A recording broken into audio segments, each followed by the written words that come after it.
I'm positioning myself to have a life-changing year in 2026 as a result of my work in the Pokemon space, and I'd like for you to be able to maybe benefit off of this as well. So, first and foremost, let me just explain. I am taking a step away from like the collector storytime content, at least for a couple of days, because it's just not getting me very much traction. Typically, businessy videos or that type of thing get me like 100 to 300 views on occasion. So I'm going to be shooting for more of this until the viewership otherwise changes. With that said, I've been reselling as a business for going on 4 years now. This will be my 4th year in business. Though I've been back in the hobby for about 6 or 7, no pun intended. This past year in 2025, I closed out just above $100,000 in gross revenue, and my operation is primarily just buying raw, selling graded, and then also selling off the ungradable raw singles, most of which occurs on my eBay store, link in the description below. While you're clicking buttons, please give me a thumbs up, like the video, subscribe to the channel if you haven't already, and be on the lookout for more videos in the future. With that said, I'm going to give you 2 things today. First, I'm going to be talking about like an okay, not ultimately that insightful thing, but very actionable.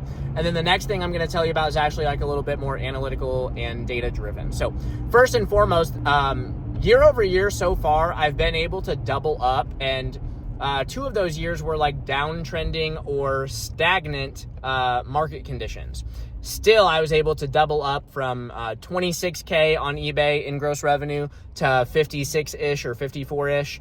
And then from 54 or 56 up to a little over 100,000.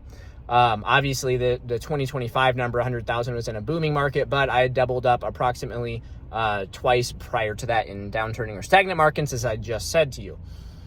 With that said, since I hit 100K last year, it's not outside the realm of possibility or expectation that I could do 200,000 in revenue this year. With that said, why not shoot for the stars? I'm going to be actually making my goal $250,000, so 250,000 in revenue in 2026. But I will say that just based on like a couple of like plays, I guess, I don't really love it when people say that, but based on a couple plays or opportunities that I'm capitalizing, and this is again within the buy and sell range or realm of things, mathematically, I can extrapolate what I'm doing on a couple of plays that I think will be quite repeatable, all the way up to like $400,000 in gross revenue. So we'll just kind of see how the boat floats this year. The thing that I have complete control over and what my first action plan is to make that happen is do more work. And I know that this sounds super obvious, but when you kind of just take a step back, when you do more of a thing that can make you money, you're more likely to make more money from it, right? And that just kind of like goes without being said, but I think it's worth saying because a lot of people just, frankly, myself included, are not doing that much work. I've heard a lot of smart people who make way more money than me, even within this space, say something similar, and I never really like took it to heart too much. Even last year doing 6 figures in revenue, I'll be honest, guys, I had like 5 hours of work in Pokemon cards per week. That's about it. Just 5 hours a week. So obviously, I could do more. Like, I have more hours in the day than that, more hours in the week than that. And again, this is coming from a guy who works full-time as a public educator, which like that just is kind of known to be a job where you take some work home and you're doing work outside of the classroom and whatnot.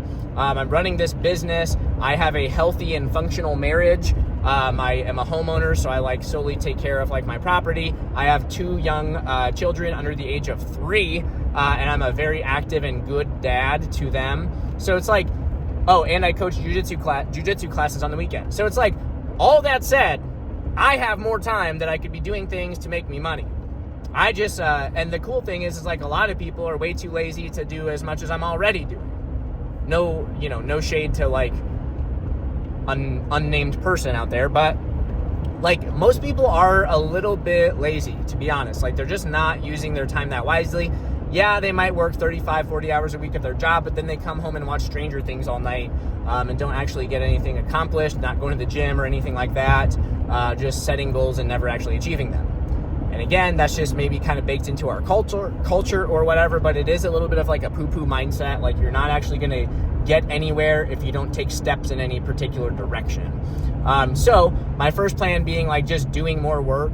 What I'm going to be doing is like, as my business has grown, I have more working capital to deploy at different cards or different opportunities, different collections. And so as I start buying more things, that's going to cause me to handle more cards, package more cards, ship out more cards. And again, with that too, kind of like the flip side of that coin is, as I gain exposure to more outlets, like as I've built relationships and seized more opportunities within the space, there's actually been more efficiencies that have come into my business through like, this past year, I consigned like thousands of cards. Well, that might be a little, maybe like 1,000 cards through like Z&G, through Catch 'em All Collectibles, DC Sports Cards, stuff like that. Like I was consigning things through those types of services as well, and they're like doing the work for me, right? And so that also reduced my actual like hours of operation. So what I want to do is I want to shave off time that I have to do things, but I want to fill that saved time with more stuff that's going to make me money. And that overall will have the biggest net payout in growth of my business, money in my pocket, right? Now, all that is to say too, before I transition to the data stuff, the nerd thing, I have almost closed many a deal for large amounts of cash. So when I'm talking about like extrapolating the math, just know that even if you're like a person who likes to daydream and forecast and stuff, like the money is not yours until it hits your bank account. That's the truth. Okay, so don't count on anything working out this way. Like if I do what I deem a repeatable thing through the months of like, let's say January and February, that doesn't mean it's going to still be available the remaining 10 months of the year. So that's something to keep in mind. Like the money's not yours until it hits your account. Just be aware of that kind of stuff. But the next thing that I am noting in my business is I was looking at some numbers, like my sales conversion rate, for example, on eBay. It's a 1.3. So that's like for e-commerce, that's kind of like a low average number. And I am not an average or low average dude, so I need to get my sales conversion rate up substantially. And so what that basically means is like, anyway, again, that's kind of like grounded in me like doing more or doing better. And something I was talking to my students about today is like, there's basically 3 options to like outperform other people. And this could be, I gave it to my students through the lens of like academics or sports or even a game of tag or a friendly foot race at recess. But what I'll bring it to you guys as is business. So like the 3 main things, and I think that this is like an Alex Hormozy thing, so I'm not like the smart dude coming up with this. But number 1, it's like be faster than your competitors. Like if you can offer specifically like a service and you're just like way quicker, like CGC is faster than PSA right now. That's why I'm sending some cards to CGC at the bulk tier and not PSA at the bulk tier, because they're operating faster. So they're outperforming their competitor in that just regard. Obviously, PSA is grading way more cards than them per month. But you can be faster to outperform your opponent or your competition. Next up, you can just do better. And what that means is like you are increasing quality. So you're providing a better quality item, a better quality listing, maybe just better cards overall than some other person's store. So doing better can also be a great way to get a leg up in this space. And then what I just was talking about prior is kind of like the third main point. And I think the biggest like net payout of all of this is just do more. And do more can also entail faster or better. So those are kind of like the 3 main ways that you can look into like improving your business or your situation or even yourself personally. But all of that stuff takes consistent action. And the moment you stop doing this stuff is the moment that you're going to stop reaping the rewards or working towards the rewards. So that's something to keep in mind too. Hopefully we all can crush it this year in 2026. I think the market is still going to continue doing amazing things. And even if it doesn't, there will be opportunities to make money. Make sure you're positioning yourself to be the guy who gets the money. With that said, thank you all for watching. Hope to see you on the next one.